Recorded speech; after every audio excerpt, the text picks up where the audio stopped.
ठीक है, निर्गुण हो जाएगा, बाद निर्गुण गा दे। लल्लू जी ग्यासपुर से पुरस्कार दिया नहीं, स्वागत अभिनंदन में बुआ बा। बड़ा बढ़िया गीत सुन भैया जी कि तोहरे नाममा लिखो हलियौ काट के आगे बले दवा से करे जवा में गेज माला के भीतरी कद, माला के भीतरी कद। लेकिन अल्लाह बाबू ई गीत पर हम अपन गाना लिख ले, क्या कि हमसे लांगर ब्यास ना है, अब हमसे सोचका वाला गाना लिखवाई तब पार रहे के चीज है ना ना ना देखो हम अपना पर गाना लिखनी बबुआ हो। याद कर बरसावा कि तोरे संगे सुतहलियौ गोरखी आगे करियाऊ कमलवा में गे जा जाड़ा के दिन में पलंग पर जना तनी करिया कमल काहे लेनी काहे लाल कमल काहे न लेनी काहे पियर कमल काहे न लेनी काहे अब रात बिहार के दोनों कमर ओढ़ के बाबू सुतल रहो अब कोई अलग से देखते बुझाई कि ये ललका कौन है रे तो जे हो गोर बचल है हो तोड़ तार के काम खत्म कर दी। हम देखनी कि लाओ करिया कमल ले ले कि रात के कोई देखबो करी नु तो बुझाई कि जाय दे भैंसा भैंसी बैठल जाय दे करिया भैंसा देखबो करी तो लोग हटे कि जाय दे भैंसा भैंसी पड़ल बा।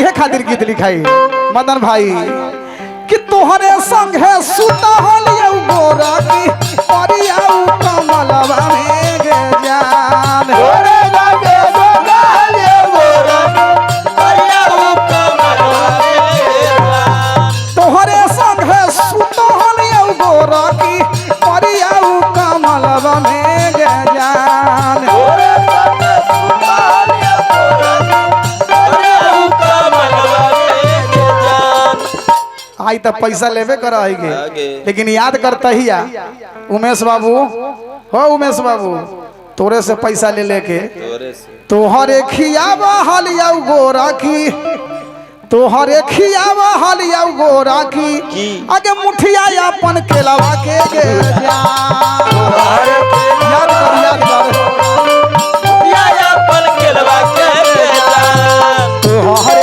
खियावा हलियौ गोरखी मुठिया अपन केलवा के गे जा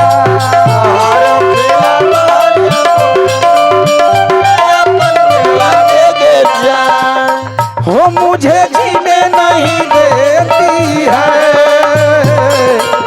याद तेरी हो मुझे जीने नहीं देती है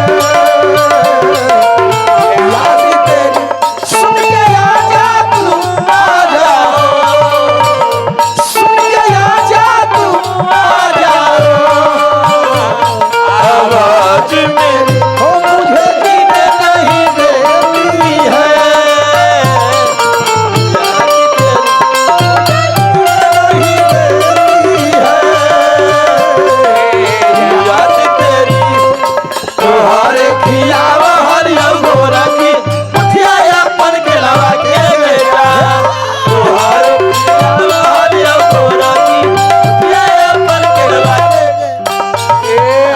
हमारा में 100 पुरस्कार दिल बनी भगवान से प्रार्थना करन मालिक जहारा बनल रह ए नहीं आओ परसा नहीं आओ आई सब कुछ भुला गेल ही आई तेरा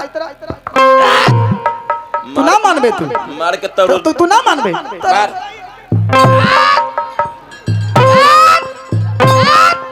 मार के तरबूजा फाड़ दो ब्यास लगे लगे लगे लगे लगे मार के तरबूजे फाड़ देबो कि उमेश बाबू चिन्हबे ना करे थे सारा माल खत्म कर देलक झाल बजावे ला छोड़ देलक है हमरा मैकसवा पूछा देले बनी स्वागत अभिनंदन बा जहारा बनल तोरे चलते ना लांगर हो गेलियौ गे तोरे चलते कि तोरे चलते घूमो हलियौ गोरखी राघोपुर के ढेलावा में गे जा तोरे चलते हलियौ गोरखी राघोपुर के ढेलावा में गे जा तोरे चलते घूमो हलियौ गोरखी बियर वाला ढेलावा में गे जा तोरे चलते घूमो हलियौ गोरखी बियर वाला ढेलावा में गे जा तोहरे खियावा हलियौ गोरखी मुठिया अपन केलवा के गे जा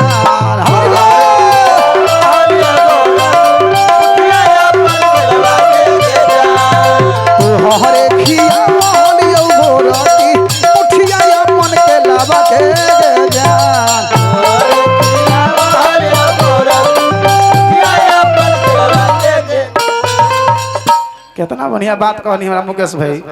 ए वर्षा का दो एक दिन हम बंगाल चल गए नी रूम मालिक के बेटी आवे तो खोखा जाए।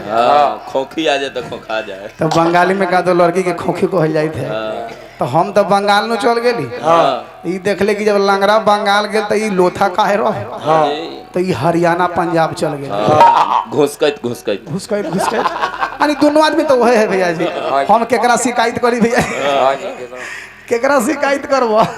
केकरो फुटले फुटल केकरो पेनिए नहीं है। कोई घिसियाइते है तो कोई लंगड़ाइते है। दोनों आदमी के तो बात बराबर है। जोड़ी के जोड़ा ना।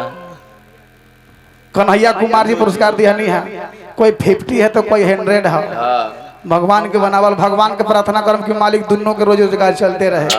ना तो हमरा दोनों से कोई रोजगार होए वाला है ना ना ना। जहिया कीर्तन बंद आला बाबू हो गलो तो कोई उपाय है? एक गो 10 नंबर प्लेटफार्म पर एक मांगे वाला काम है शुरू। ना तो बताओ ना दोनों आदमी के मुड़ी पर एगो सीमेंट के बोरा दे के देखो ना कि ले ली बुझत कि पुल के तौर में जा रही है। तो हम चल गए बंगाल, आई चल गए हरियाणा पंजाब। तो ये मकान मालिक से कह दिले कि हमारा खाना बनाने नहीं आता है। हम आदमी जानवे करते हैं कि लोथ है, हमसे कहाँ से सामान आएगा, कहाँ से खाना आएगा। खाना आप ही बना दीजिएगा। आई 2 आदमी से रहले